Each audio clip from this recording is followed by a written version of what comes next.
Hello, ladies and gentlemen. This is the day after Payback. What was this Raw? Was it a bad show, a good show, or a great show? I would say it would be in between a good and great show. This was actually quite a bit of a surprise in certain parts of the show.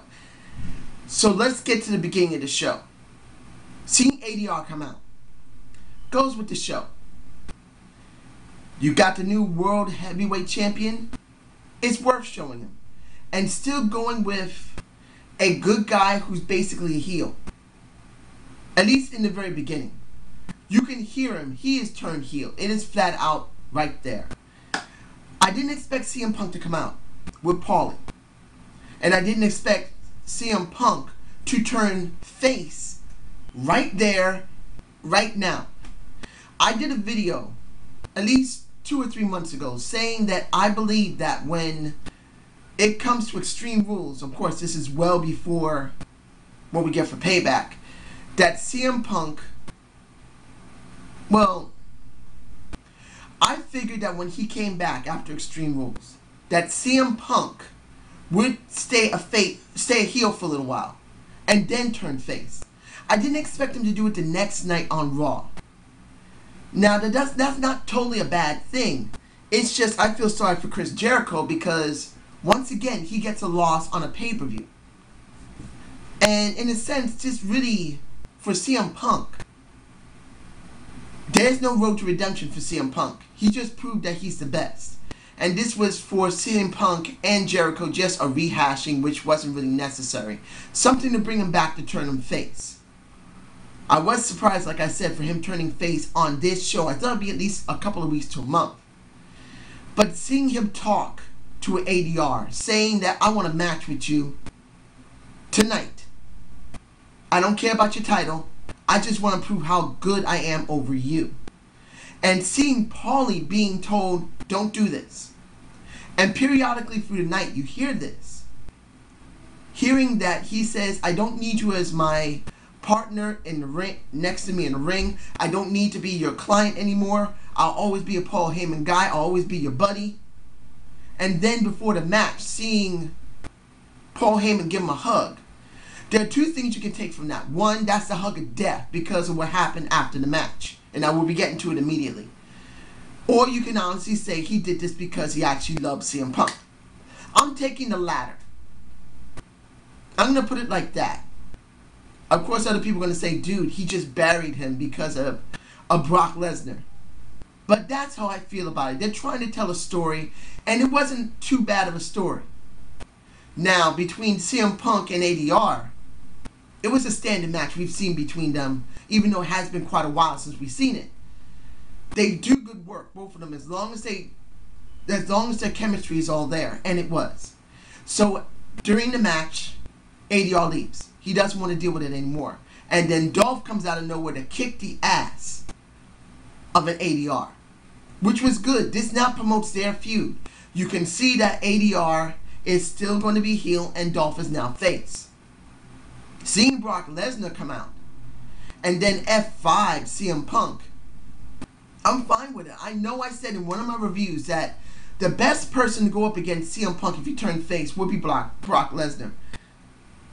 I don't remember which review I did that on, but I know I did say it. Now, what does this mean?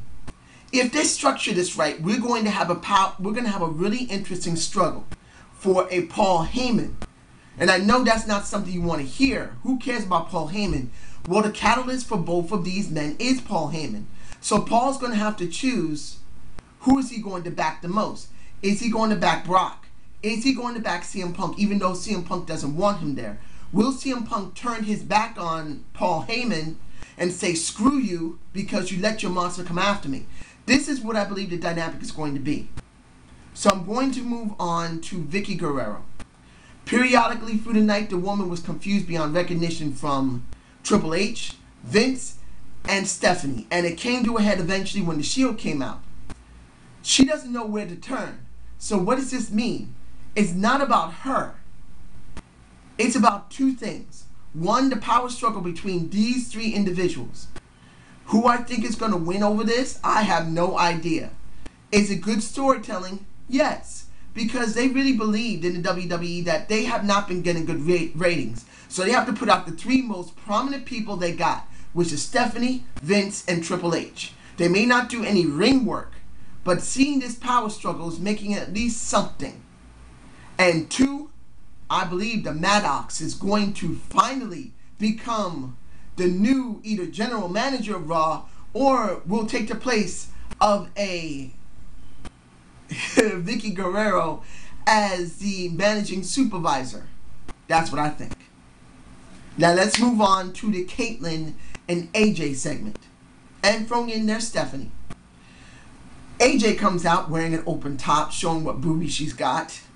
There ain't that much, but she's going to show it. Her segment was okay. This, I can honestly say, is the first time in several months that I can remember that the Divas are actually being prominently featured and talked about. Of course, none of the other Divas are being featured, especially what we saw later, but I'm going to get to that in a minute. Seeing AJ's segment was necessary and was good. Stephanie coming out saying that, don't piss me off, I'll fire you. You think you're the best. You think you're the greatest manipulator. I'm a McMahon. We manipulate better than anybody. We do good manipulation. And that was also very good. We don't see Stephanie dealing with the Divas at all. So seeing this is actually a good thing. I wouldn't mind seeing more interaction with the Divas. We don't have a Divas manager, general manager. We don't. So if Stephanie takes this mantle up, it might be an interesting thing. Now, when Caitlyn comes out with the crowd, and I saw oh my, whoo, beautiful women wearing tight dresses, seeing Alicia Fox next to a Naomi, and then seeing a Cameron a little bit over, you can see the stark differences of those 3 women, taking nothing away from Layla, who looked damn hot. But my Naomi was next to a gorgeous Alicia Fox, and it almost gave me a tiny bit of a conflict. Who looked better? But Naomi won out again because she looked so damn good. And before Caitlyn talked, seeing Stephanie basically say, do not do that again, I'm giving you slack, to Caitlyn, shows that this might actually happen. Seeing a Stephanie deal with the Divas might actually happen. That will give us a new dynamic that we desperately need in that division. And then seeing Caitlyn kick the ass of an AJ and almost got a boob pop out, believe me, I would have liked it. I don't hate Caitlyn's body. It looks nice. But this is a good thing they're doing. It's not great, but it is good. I would love them to spread this out amongst the rest of the Divas. Do I believe they're going to do that? No. But at least we got something with at least 2 Divas. It's not great, but it is something different from them. Now, I'm going to talk about Jericho and Slater. Simply, it's kind of worthless. I love Chris Jericho, but seeing this meant nothing. He beats 3MB, all of them. And that's about it. I just feel sorry for him. He deserved a signature win at a pay-per-view. Even if it wasn't with Punk, at least someone else. I mean, he did have it with Fandango, but still, he deserved more than just one pay-per-view in so many months. The U.S. Championship, Ambrose and Kane. Short, triple powerbomb to Kane. End. This kind of goes in with what happened with Vicky. Not going to worry about that. It's still good to see the Shield has the titles. Now the question is, what are they going to do with them? I'll probably do a debate of the week on it. Now, I'm going to move on to Daniel Bryan and Randy Orton. Seeing Bryan with Kane early, wondering if there's going to be a final reforming of Hell No, and now it's finally broken up. It's necessary. As I said, doesn't mean that we're going to fight one another directly. I said this at least a month or 2 ago that Daniel Bryan and Kane were going to break up not as enemies. They were going to break up on good terms. And that's what just happened. They're going to go after the world title on their own. Both of them. So I don't think there's going to be an actual hate between them. Now the match between Daniel Bryan and Orton was actually very good. Seeing the doctor had to stop the match was interesting. I didn't expect them to do that. But if they're pushing Daniel Bryan, they wanted to make sure he doesn't get too badly hurt.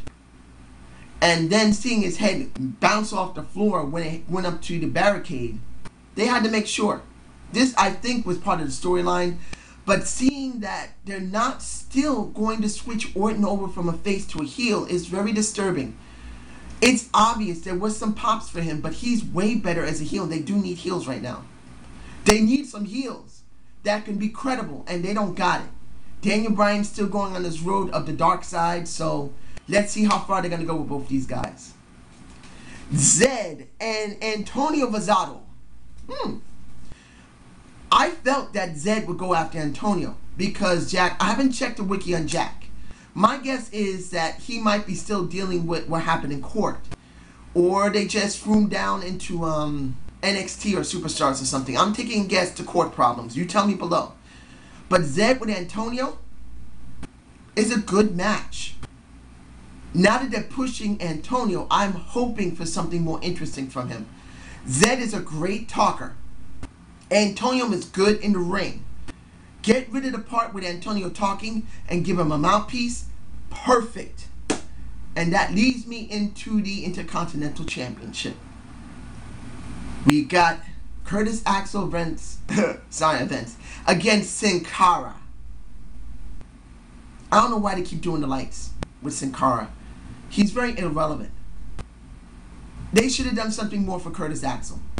The match was short. Curtis wins. The Miz is there to give his commentary on Curtis Axel trying to learn what is his weaknesses because Paul Heyman was with him. Good. I'm very happy this happened. Now you got Curtis Axel with an actual threat in a Miz. Hopefully they can drag this out at least beyond Money in the Bank to make it interesting. That's what I'm hoping from WWE. Give us more longer feuds that make sense. Do I believe we're going to get that? No, but I'm hoping. Now,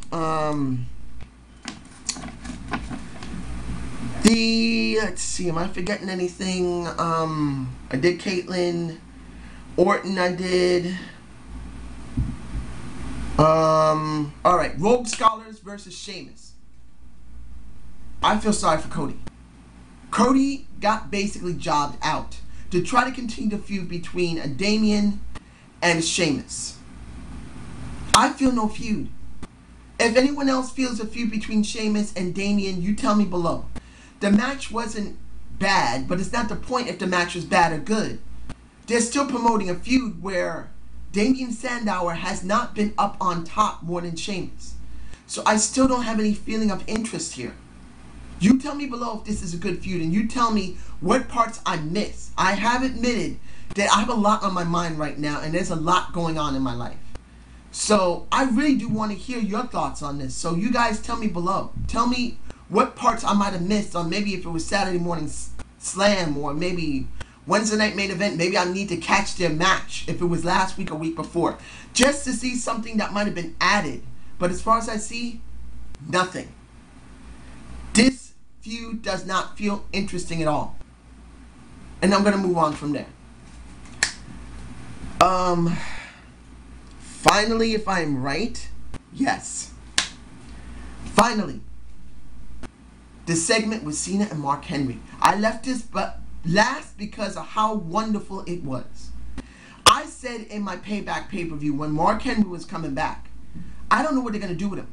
They had him job out to Sheamus. Unless either they turn him face or do something really dramatic or swervy, I don't see any interest in Mark Henry. And I'm a Mark Henry fan. I love Mark Henry. And Smokey, my boy. Mark Henry did it, baby! But, sorry. The segments. I didn't give a damn about Cena. Cena was not that important. Seeing Mark Henry come out and say that he's going to retire in a pink jacket. He said it himself. If you don't remember anything from this, just remember the jacket. That was very memorable. Seeing Mark Henry, he is a better actor than John Cena. Seeing tears from Mark Henry. Seeing emotion from Mark Henry. This is what I said John Cena needs to do. He needs to show 10 shades of gray. He needs to show more depth in his character. Not always being the gung-ho type for kids that You can rise above it. You need to show way more emotion than you got, John Cena. And I don't think it's because of character development. I don't think it's because of writers, because he just doesn't do it. If it's from Vince or himself or both, there's the problem. But Mark Henry gave off a good amount of character. He gave emotion. He tricked everyone's ass.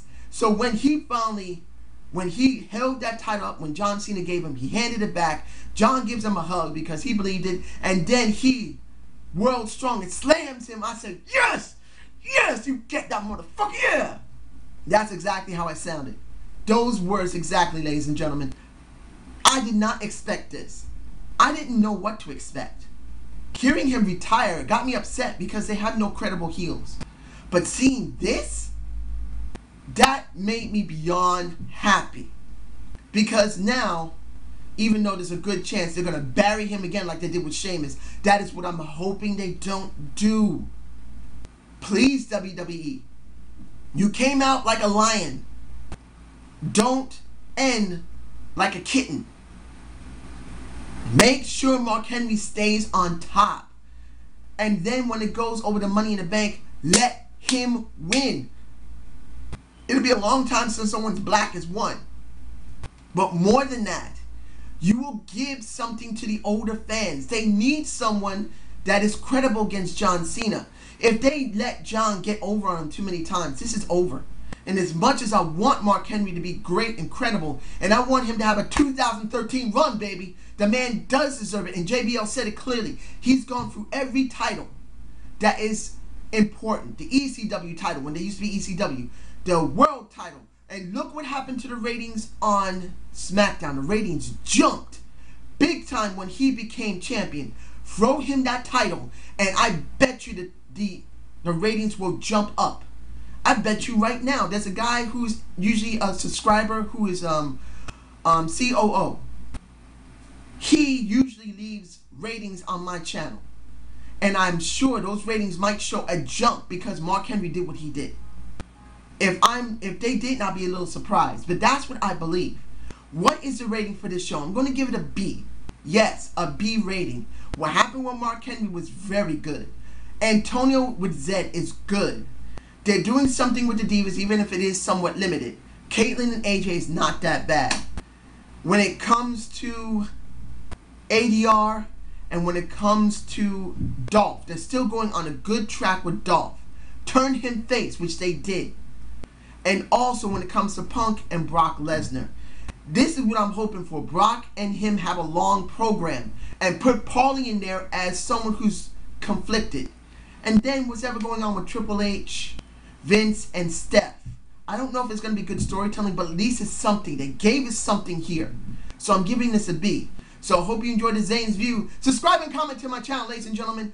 And this might be uploaded tomorrow morning, ladies and gentlemen. The problem here is that at this moment, my internet is down.